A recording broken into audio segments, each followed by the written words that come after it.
Silly Mess Session 11. We are almost near the end of our time together, but today we're going to talk about the mess of transformation, and we are going to meet a woman by the name of Rahab. Rahab had a sordid past. There's no denying.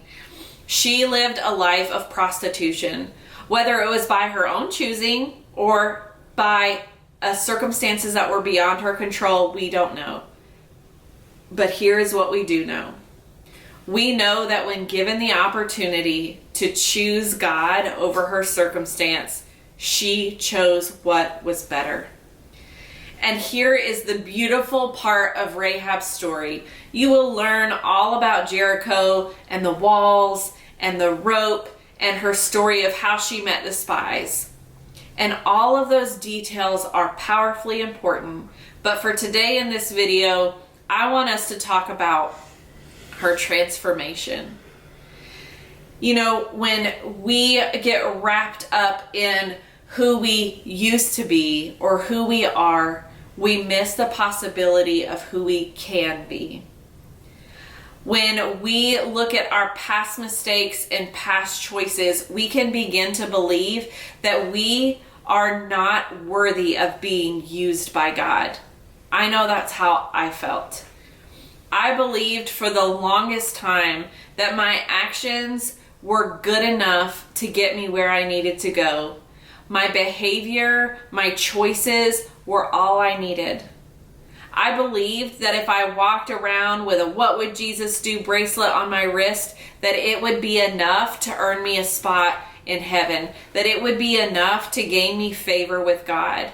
But the truth was that nothing that I did could earn me what I needed from God, and that was salvation. I wrestled for a long time with these false truths that I was taught as a child, these false truths that never fully satisfied the longing in my heart for something more. The more I felt separated from God, the more I chose to do things that left me in a path of destruction. So when I look at Rahab's story, I am reminded of this. It doesn't matter what you've done, your past, any choices, mistakes, or sin, God's arms are open to you, and He says, "Come to me." He knocks at the door and He wants to enter your heart. He wants to change you. He wants to transform you. Don't let that scare you away from a relationship with God, because we can get really comfortable in the places that we're in and we don't always like change. But the change that God makes in us is so incredibly powerful that it will absolutely change our worlds. When I was saved at the age of 19, my life took a dramatic turn. Not because of me, not because of anything I did, but because of what God was doing in my life. All of the wrestling and the searching and the seeking that I did to fill the holes that only God could fill were now whole and complete. Things that I sought to bring myself comfort no longer gave comfort, because I had God. I had Christ. I had a relationship with Him. You see, transformation is more than just an outward change. It's an inward change. God changes the desires of our heart to be something even more powerful than we could ever imagine. If you had asked me several years ago if this would be the place where I would be, if I would be writing books and Bible studies and making videos about God and sharing the gospel with women, I would have laughed at you.